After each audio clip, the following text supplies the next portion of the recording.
Assalamualaikum warahmatullahi wabarakatuh. Salam sehat dan salam bahagia selalu ya untuk teman-teman semua. Baik, jumpa lagi dengan saya Indra Baskara. Oke, pada video kali ini saya akan menyambung ya video saya yang sebelumnya. Jadi saya pernah bikin video tentang mengatasi kendala suplai oksigen saat terjadi pemadaman listrik ya. Jadi yang di video sebelumnya saya ada membuat video tentang cara-cara emergency listrik emergency ya, dengan menggunakan inverter ini dan sumber tenaganya dari aki motor Mio ya. Oke, mungkin kalau dari solusi tersebut mungkin ada bisa dikembangkan lagi ya. Jadi itu kan tidak secara otomatis ya akan mentransfer tenaga dari listrik PLN ke listrik dari motor Mio ya. Jadi itu perlu langkah-langkah tangan manusia lah istilahnya, tidak otomatis. Oke, pada kesempatan kali ini ya, mumpung berdekatan dengan jadi menjelang Hari Raya Idul Fitri ya, mungkin banyak teman-teman yang mempunyai kolam nila atau mungkin kolam koi ya, yang menggunakan yang tebar padat ya. Jadi di situ menggunakan aerator sebagai tambahan suplai oksigen. Jadi kalau menggunakan motor Mio kan tidak bisa langsung transfer itu ya. Ya, kalau kendalanya adalah jika kita tidak berada di rumah atau di rumah itu nggak ada anggota keluarga ya, maka akan agak susah ya. Jadi dari situ saya kembangkan lagi. Jadi pada video kali ini saya akan membuat tutorialnya ya, caranya membuat alat untuk mentransfer ya dari listrik PLN. Kemudian apabila terjadi listrik padam, maka akan mentransfer otomatis sumber tenaga untuk aerator ini dari listrik PLN ke arus dari inverter ini ya. Jadi di sini saya sudah mempunyai aki ya, kapasitasnya 32 Ah. Ini jadi seperti ini aki mobil kecil ya, seperti aki Ayla gitu. Mungkin kalau pakai aki motor tetap bisa juga sih. Jadi alat yang saya maksud adalah ATS ya, atau kepanjangannya Automatic Transfer Switch ya.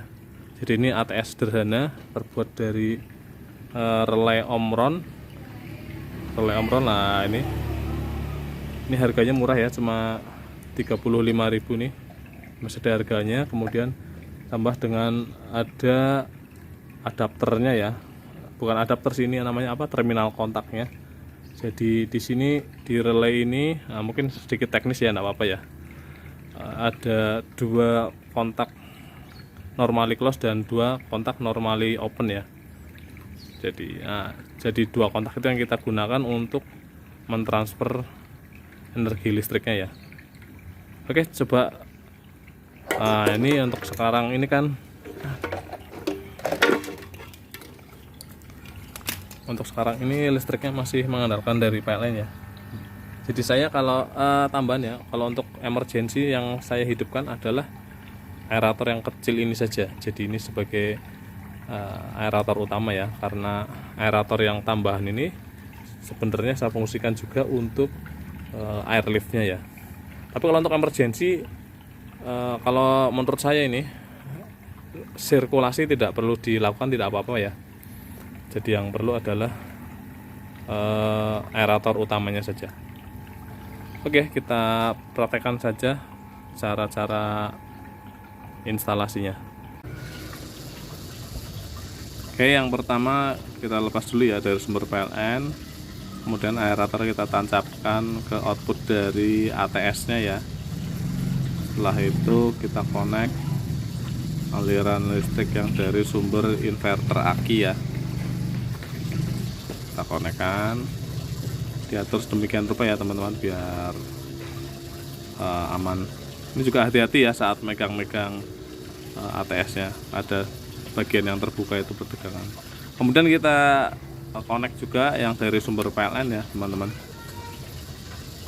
Oke, begitu sumber PLN dinyalakan, dia otomatis akan mentransfer dari inverter ke sumber PLN ya.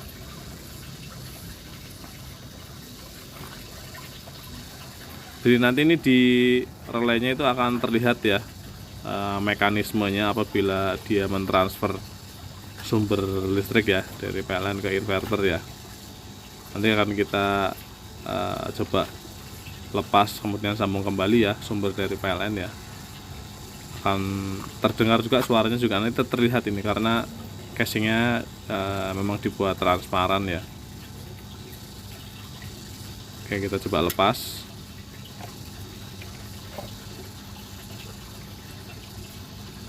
Kemudian kita sambung lagi. Nah, ini langsung ke inverter. Kita connect lagi yang dari PLN.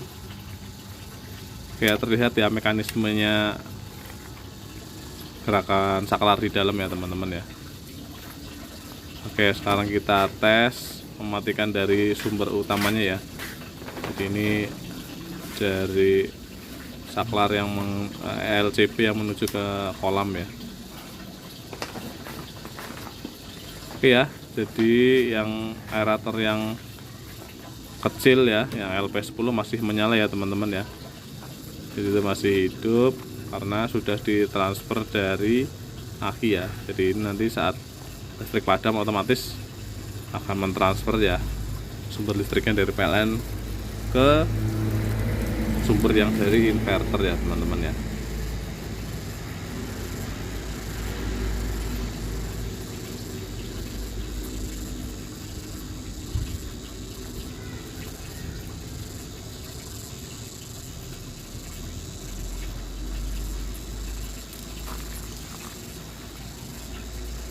Oke, kita normalkan lagi ya untuk aliran listriknya ya, kembalikan, dinyalakan lagi listrik PLN nya.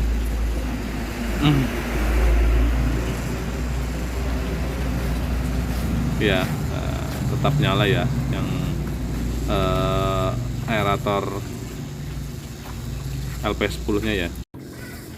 Oke ya, mungkin kalau untuk nanti saat ditinggal mudik ya, kolamnya mungkin ditinggal mudik agak lama, kita bisa menambahkan charger ya, charger otomatis. Nah ini seperti ini jadi dia ada fitur cut off otomatis ya. Apabila aki dalam keadaan full maka dia akan secara otomatis memutuskan pengisian ya. Jadi itu untuk melindungi aki supaya tidak rusak ya karena dicas terus menerus.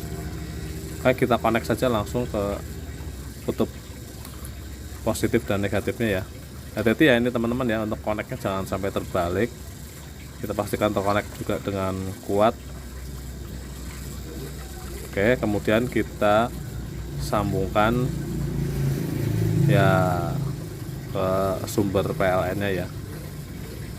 Jadi nanti akan terlihat ya apabila dia mengisi dan full gitu, ada indikatornya ya teman-teman ya. Jadi ini posisinya dalam keadaan full, lampunya menyala hijau ya, dia tidak mengisi ya artinya.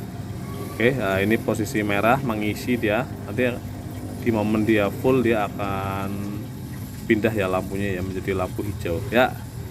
Ini jadi posisinya full ya, dia akan cut off otomatis. Mungkin untuk teman-teman ya yang mempunyai charger akinya nggak otomatis cut off ya, bisa menggunakan alat tambahan lagi yaitu stop kotak timer. Jadi ini bisa di setting 7 hari 1 kali 24 jam ya. Ini contohnya yang punya saya di setting on nya jam 6.05, kemudian off nya jam 8.05 ya. Jadi bisa di setting 2 jam dan harinya pun bisa di setting ya, mau setiap hari atau hari Senin aja atau sehari sekali ya bisa di setting. Ini murah harganya ya, cuma 100 ribuan. Kalau yang agak murah lagi juga ada sekitar 75, tapi mending beli yang agak sedang aja lah. Jadi instalasinya dengan di seri ya, dari sumber PLN ke alat chargingnya ya teman-teman ya. Dan dipastikan nanti posisinya di auto ya, itu di panel tombol-tombolnya itu yang bawah sebelah kanan ada posisi, bisa dilakukan manual on, manual off atau auto. Ya untuk seperti kondisi kolam di tempat saya ini kan outdoor ya, kena hujan, jadi saat pemasangan harus ditutup ya dengan atau dibikin sedemikian rupa lah supaya nggak kena air hujan. Jadi untuk saat ini di tempat tinggal saya masih musim hujan, dikondisikan ya untuk instalasinya. Kalau saya biasanya ditutup pakai ember bekas cat.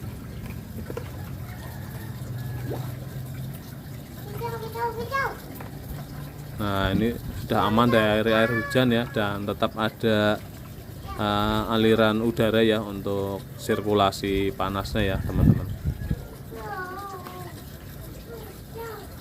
Sudah cukup aman kalau seperti ini.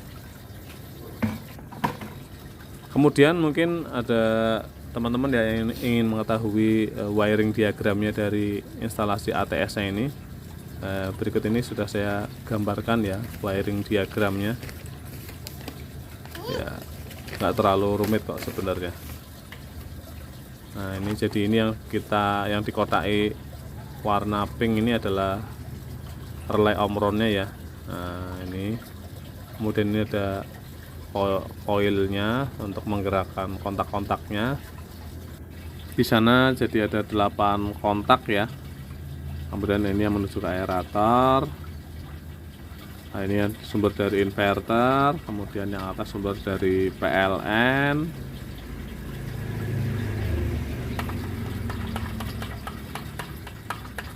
Nah, ini coil untuk menggerakkan kontak-kontaknya, kemudian ada charger, aki, kemudian apabila perlu dipasangkan timer.